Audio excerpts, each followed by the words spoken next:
Y volvemos al segmento RD Opina. Ayer se estrenó en nuestra emisión estelar y lo hemos iniciado analizando y discutiendo la propuesta de reforma constitucional que ha hecho el Poder Ejecutivo al Congreso de la República. Hoy abordamos otro tema y tiene que ver con la propuesta de disminuir la cantidad de diputados, aumentar la cantidad de diputados nacionales, unificar elecciones municipales con las presidenciales y congresuales. Para hablar de estos temas, por supuesto, los habitué de este segmento, Yuri Enrique Rodríguez y del otro lado, Francisco Guillén Blandino. Ambos han invitado a dos jóvenes también casi de la casa. Uno, José Horacio Rodríguez, vicepresidente de Opción Democrática, gracias por acompañarnos, y exdiputado de la República. Y del otro lado, otro de la casa, y por criterio propio, José Gregorio y Cabrera. Gracias, bienvenido. Un placer tenerlo acá. Gracias, muy buenas noches. La primera pregunta de la noche para Francisco Guillén Blandino. Bueno, hoy vinimos a hablar sobre la reducción de los diputados en el Congreso Nacional porque en el proyecto, en la propuesta de reforma constitucional que ha planteado el Poder Ejecutivo, se ha propuesto, se ha dicho que los diputados van a pasar de 190 que actualmente integran la Cámara Baja. José Horacio, tú que tienes mucha experiencia lidiando con tus ex compañeros del Congreso, a 137, reduciendo en 53 la cantidad de diputados. Pero eso trae una coletilla adicional, y es que los diputados nacionales aumentarían de 5 a 20. ¿Cuál es la visión de ustedes con respecto a esta reducción? ¿Cómo se llegó a ese número y cómo ustedes creen que esto podría impactar en el trabajo legislativo de la Cámara? Bueno, en primer lugar, yo pienso que si queremos hacer una reforma al Poder Legislativo, eso se tiene que hacer con la visión de cómo mejoramos la calidad, la representatividad del Poder Legislativo que tenemos hoy. No se puede ver únicamente, y yo quiero hacer mucho énfasis en esto, como un tema de recursos. Claro. La democracia cuesta y más caro nos saldría no tener democracia.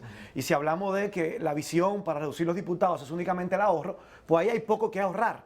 Mucho más podríamos ahorrar fusionando ministerios, que pienso que si nos vamos en esa tesitura, se podrían casi que llevar a la mitad la cantidad de ministerios. Podríamos hablar de la eliminación del Tribunal Constitucional para crear una sala dentro de la Suprema Corte de Justicia de 5 jueces que manejen los aspectos constitucionales, y ahí estamos ahorrando. Pero lo que queremos ver es cómo mejoramos la calidad de la representación. Por eso, sobre la mesa no debe estar solamente la discusión de la reducción de la cantidad, que yo creo que 190 puede ser un número excesivo, sobre todo si consideramos que somos el segundo país de América Latina con más legisladores por habitantes. Ahora bien, esa discusión tiene que ir acompañada de otros elementos, como por ejemplo, en primer lugar, el tamaño de las circunscripciones. En segundo lugar, el método para traducir votos en asientos en el Congreso o en escaños en la Cámara de Diputados. Porque si lo mantenemos como está ahora mismo, con las mismas circunscripciones con las que cuenta el país, que son 48, y con el método de Hunt para traducir votos en escaño, y se hace la reducción planteada, el resultado que eso provocaría sería una mayor concentración de poder en el partido que haya quedado en primer lugar. Porque tú tendrías más circunscripciones de 2 y 3 escaños, y si vemos las pasadas elecciones y analizamos los resultados electorales, en la gran mayoría de circunscripciones de 2 y 3 escaños, prácticamente fue nula la representación de los actores políticos de la oposición. Por lo tanto, si se mantiene como tal el tamaño de las circunscripciones, van a haber mucho más circunscripciones de 2 y de 3. Claro. Y con el mismo método de elección, eso te va a provocar un Congreso con mucho mayor concentración de poder y con una sobrerepresentación de la primera mayoría, lo que sería muy peligroso para la salud de nuestra democracia. O sea, en resumen, no te parece bien los 190, pero prefieres mantenerlos y que se siga haciendo el proceso electoral como ahora. O tenemos también que incluir en la discusión el rediseño de las circunscripciones electorales y el método de elección y de escogencia. Yo creo que eso es importantísimo. También habría que repensar el tema de que la Constitución actual prevé un mínimo de 2 diputados por provincia. Si se plantea reducir a 110 los diputados territoriales, eso le daría una sobrerepresentación a las provincias de menor población que ya tienen garantizada una voz en el Senado de la República, que le da un senador a todas las provincias, y ahí hay equidad. Por lo tanto, entonces, si se va a reducir a solamente 110 los diputados territoriales, tú tendrías también que replantear la visión de mantener 2 diputados como mínimo por provincia para poder garantizar la representatividad de la población en el territorio nacional. José Gregorio Cabrera. Bueno, a mí me invitaron a un debate, pero yo creo que estamos prácticamente de acuerdo, José Horacio y yo. Ahí están de acuerdo. Porque lo primero que hay que empezar señalando es que el Senado o los senadores representan territorio. Sí. Los diputados representan ciudadanos. Y por lo tanto, el nivel de representación que hoy día tenemos en la Cámara se podría asimilar como una especie de derecho adquirido. Y los derechos, sobre todo los derechos de representación, que ya son también considerados derechos fundamentales de tercera generación, no pueden ser regresivos. Es decir, no se pueden eliminar o reducir o limitar una vez ya son concedidos. Entonces, empezando por ahí, podríamos decir que reducir la cantidad de diputados sería una limitación al derecho de representatividad de los ciudadanos que eligieron y que se computa por la cantidad de habitantes en cada una de las demarcaciones. Quizás podríamos hablar de congelación de la matrícula. Esa sería otra discusión. Y ya no se había congelado en los 190 en la última Claro, reforma. está congelada en la Constitución. Y por eso que nosotros hemos venido diciendo que esta reforma en todos sus puntos, y sobre todo en este punto, es totalmente innecesaria. Tampoco se ha hablado de manera explícita que sea un tema de costos. Eso es lo que se ha dejado sobre la mesa. Porque a todas luces lo que estamos es ante una reforma populista que busca que el gobierno pueda amasar una suficiente cantidad de capital político para luego entonces presentar lo que es totalmente antipático, que es una reforma fiscal.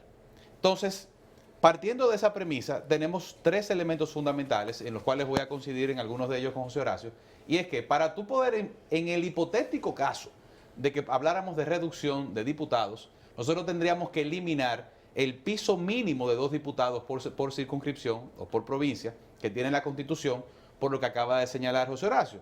En el escenario que ellos están planteando, las próximas elecciones significaría que en las provincias más pequeñas el voto valdría 1.86 veces más que los votos de áreas sobrepobladas, como es el caso del Distrito Nacional, San Cristóbal, provincia de Santo Domingo y Santiago, lo cual te genera un desbalance en el nivel de representación, que es lo que precisamente se busca establecer y garantizar en la Cámara de Diputados.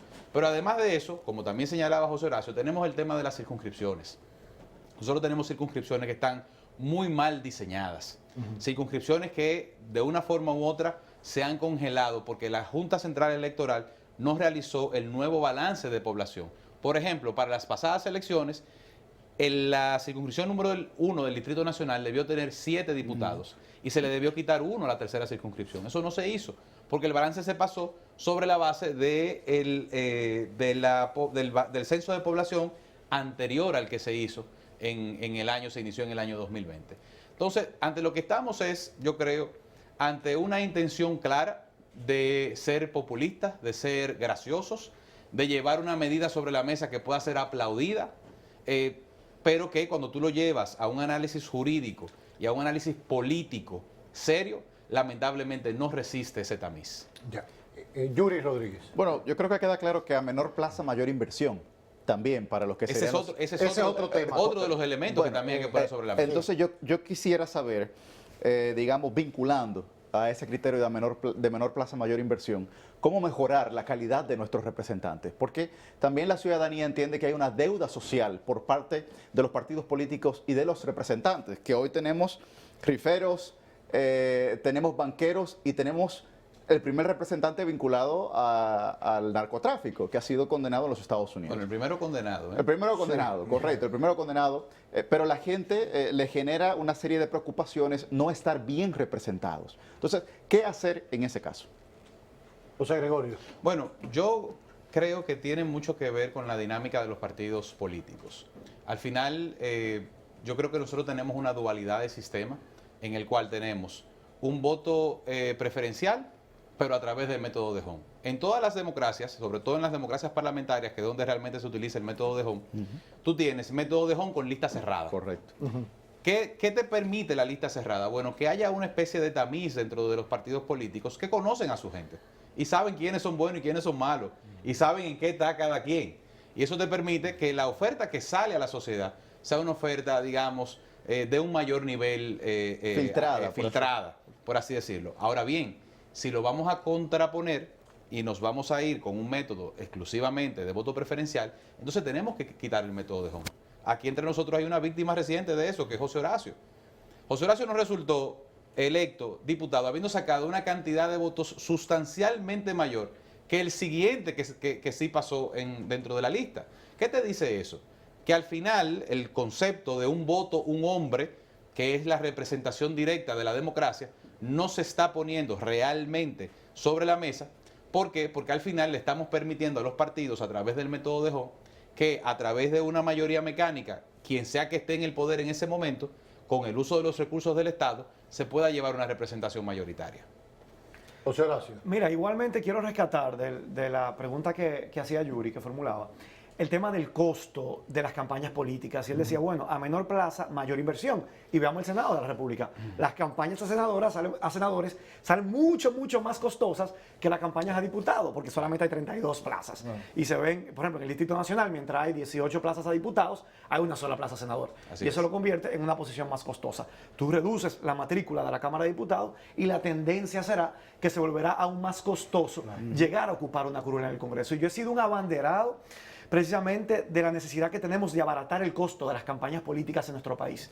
Porque mientras sigamos teniendo campañas tan costosas, y yo creo que eso también yo fui víctima, y nosotros al competir con candidatos que lo tenían todo, sin ningún tipo de rigurosidad en la fiscalización del gasto de campaña electoral, usando los fondos públicos en campañas, y eso es algo que tenemos que corregir, porque eso ha sucedido siempre, con el actual gobierno y con los gobiernos anteriores. Mientras siga siendo tan costoso competir por un espacio de representación de la ciudadanía en los espacios de toma de decisión, ya sea a nivel municipal o congresual, eso aleja de la posibilidad de acceder a un puesto de representación a liderazgos comunitarios, vecinales, con capacidad y con autoridad para representar a su comunidad, con talento, pero que no tienen los recursos para competir en condiciones de igualdad con quienes lo tienen todo porque están siendo financiados por ministros, por directores generales que cuentan con todos los millones del mundo. Y se crea una competencia desleal. Entonces hay que pensar también en un tamaño del Congreso que no sea lo demasiado grande para que se vuelva ineficiente y más costoso de lo necesario, ni tampoco tan pequeño que te blinde o te obstaculice el acceso de la ciudadanía a poder ocupar un espacio de representación, que yo pienso que algo de eso sucede en el Senado de la República, al ser solamente uno por provincia, 32 escaños en el país. Resumiendo ese punto, yo creo que ahorita se hablaba que, bueno, la propuesta, citando sus palabras, era un poco populista, porque trataba quizás de mostrarle a la sociedad, bueno, vamos a reducir el número, porque después viene una reforma fiscal que voy a pellizcarte por aquí y ya esta gente se está sacrificando y estamos llevándolo haciendo más eficiente. Pero lo que se infiere de lo que ambos han dicho es que el pollo del arroz con pollo está en cuánto cuesta llegar a esa curul. Claro. Entonces, yo creo que la reforma debería abocarse a que vayamos también a la ley de garantías electorales, a la ley de partidos políticos, etcétera, y acabemos realmente de ponernos serio frente al costo de una campaña política en nuestro país, que sigue siendo una de las más costosas en América Latina. Ser hoy regidor, cuando antaño era honorífico ser regidor, hoy cuesta no menos de 6 millones de pesos para usted llegar a ser regidor y representar a una comunidad. Imagínese llegar a ser diputado o ser senador. ¿Quién verifica todo ese dinero que se recauda para invertirlo en la política y que no va al erario? Entonces, si lo que quiere el gobierno es ingresar dinero con una reforma fiscal que plantea, el costo no está en lo que cuesta solamente el Congreso, que es 0.4 del presupuesto, una cosa casi ridícula. Pero lo otro que se va en las campañas políticas, en lo que se va a los partidos y no se fiscaliza, no se sabe por dónde le entra el agua al coco, ahí es donde está el dinero de verdad.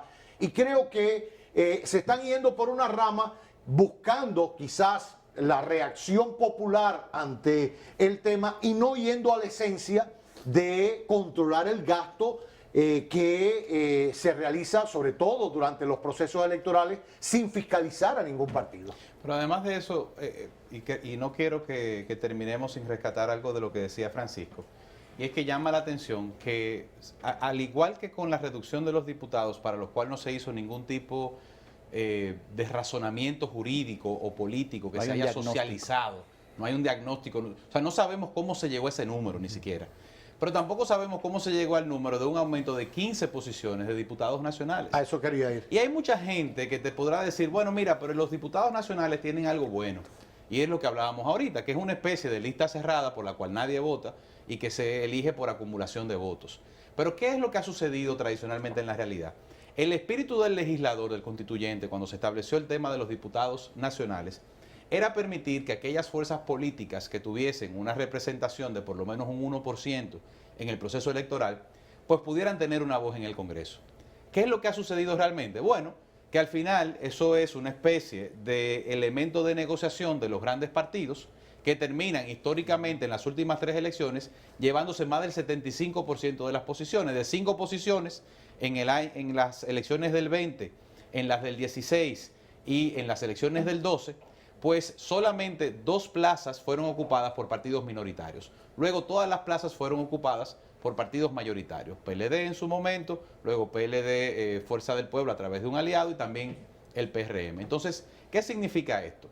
Que buscamos supuestamente reducir costos por un lado, pero además estás limitando el nivel de representación directa al tú llevar una matrícula de 5 a 15, lo que te indica que habrán ahora en promedio 16 posiciones que van a ser ocupadas por personas de los partidos mayoritarios que van a ser señaladas a dedos. Claro. Hoy día todos los diputados nacionales, sin distinción de partido, son señalados a dedos y son frutos de negociaciones que llevan los grandes partidos. Entonces, le hace un flaco servicio a la representatividad y a la democracia directa el tú aumentar esa matrícula también sin ningún tipo de justificación. Que con lo Yo- que tú yo estás quiero- diciendo, José Gregorio, perdón, Roberto, con lo que tú estás diciendo, estamos hablando entonces de que hay una reducción de 38 diputados que la gente vota de manera directa, mientras hay un aumento de 15 diputados que son elegidos por un grupo del Para que partido usted tenga una político. idea numérica, nosotros pasamos ahora mismo la relación de votos entre diputados nacionales y diputados de elección directa es de 1 a 36. Es decir, por cada 36 diputados de elección directa tenemos un diputado nacional. En esa nueva reforma de ser aprobada, pasaríamos de ser 1 en 6. Es decir, por cada 6 diputados elegidos, 30 plazas. uno sería un diputado nacional. Y para agregar, en ese mismo sentido, de forma más llana, los diputados nacionales, si se aumenta dentro de la matrícula de la Cámara de Diputados, eso es asignarle mayor capacidad de control y de poder a las cúpulas de los partidos políticos en el seno del Congreso Nacional. Así es. Para que tengan mayor poder de control y de poder, como si no tuvieran suficiente ya. Claro. ¿Entiendes? Entonces, por eso yo no creo que mejore la calidad de la democracia contar con una mayor cantidad de diputados nacionales. En todo caso, lo que hay es que corregir la distorsión de que esos diputados nacionales, como explicaba José Gregorio, se crearon para garantizar la representación de las minorías políticas. Claro. ¿Por qué? Tú tienes un partido que saca un 1% de los votos a nivel nacional.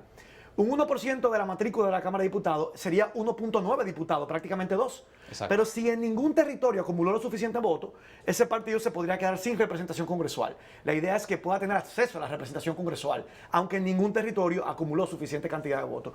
Y en lugar de eso garantizarse y corregirse esa distorsión, lo que se está planteando es aumentar esa cantidad de diputados nacionales sin corregir el entuerto de que al final se terminan quedando los grandes partidos para tener mayor representación en la Cámara de Diputados con esos escaños y con esas curules. Entonces a mí no me hablen de aumentar los diputados nacionales si no corregimos la distorsión para poder que esa figura que se contempló y se creó para garantizar la representación de la minoría cumpla esa función que nunca ha cumplido. Yo por último, tenemos que irnos a la pausa, pero quiero aprovechar por tu experiencia y paso por la Cámara de Diputados con otro de los puntos que a muchos les llama la atención. Se tocaron los diputados, aumentaron el número de diputados nacionales en la propuesta, mantuvieron los diputados en el exterior. En realidad, ¿qué representan y qué han aportado? No quiero decir con esto que nadie se ofenda, pero a la hora de comparar los roles y la efectividad de ellos, ¿no era preferible reducirlo para no decir que quitarlos? Bueno, es interesante. Hay 7 diputados que Sí. representan a los dominicanos en el exterior, divididos en 3 circunscripciones. Una es la de Europa, otra Florida, Puerto Rico y el resto de América Latina. Y luego la zona norte de Estados Unidos, noreste y Canadá. Y ahí tú tienes 7 representantes. tú tienes diputados muy activos de esa comunidad dominicana en el exterior. Y que hacen su trabajo. De hecho, yo tuve la oportunidad de realizar unas vistas públicas en la circunscripción número 1 del exterior, donde nos reunimos con dominicanos que residen en Nueva Jersey, en Massachusetts, en Rhode Island, en Nueva York. Y la verdad que para mí fue muy ilustrador poder escuchar esa diáspora dominicana que se fueron, pero que viven atentos todos los días a lo que aquí sucede, a lo que pasa con su país, a lo que pasa con sus familiares en el territorio nacional. Y que una de las cosas que reclamaban era que durante muchos años ellos habían exigido esa representación. Pacheco contaba que cuando él había sido presidente en los años 90 de la Cámara de Diputados, ese era uno de los reclamos de la comunidad dominicana en el exterior que hoy tienen y que hoy disfrutan. Ahora, si estamos hablando de esta reforma al Poder Legislativo, yo una idea que he pensado es que esa representación de la comunidad dominicana en el exterior bien podría estar en el Senado de la República, Sí. porque te permite tener, ¿verdad?, una Cámara un poco más eficiente. Yo siempre he considerado 190 un número quizá muy extenso, 137 quizá me parece muy poco, quizá un número en el medio, y que los dominicanos en el exterior tengan una voz en el Senado de la República, donde se garantice la representación de esos más de 800.000 dominicanos, los que están empadronados para votar. Para votar. Porque los Exacto. residentes son mucho más de ahí que Claro. nunca se han registrado y se han matriculado en el exterior para poder votar. Y el Senado de la República, que de por sí tiene una matrícula pequeña, si decidimos mantener y preservar el Senado y tener un sistema bicameral de solamente 32, yo pienso que le haría bien contar con esa representación, porque incluso mi experiencia fue como diputado. Mira, se van aquí ya conmigo los colegas. Mira, yo tuve en varias comisiones bicamerales y el trabajo de la comisión, de esas comisiones, era sobre los hombros de los diputados. Los senadores no asistían, quizá iba uno, dos, porque al final son muy poquitos. Claro. Y tienen la misma carga de trabajo, porque todo lo que se convierte en ley tiene que pasar por allá también.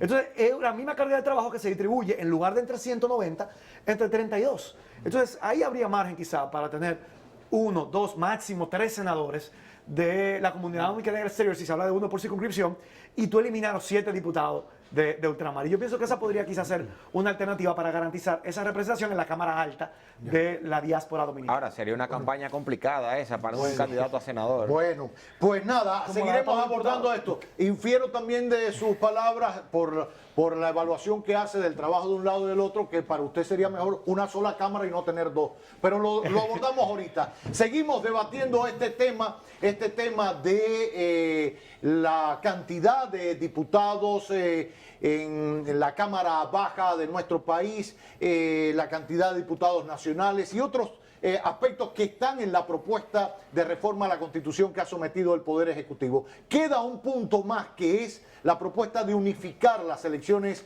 municipales, congresuales y presidenciales un mismo día. Hoy estaban separadas, estuvieron separadas también en otro momento de medio término cada 2 años. ¿Qué opinan nuestros invitados y por supuesto los anfitriones de este segmento? Lo abordamos en la hora cero de Telenoticias. No se pierda la continuación de este debate en Telenoticias. RD Opina. No le cambie, ya volvemos.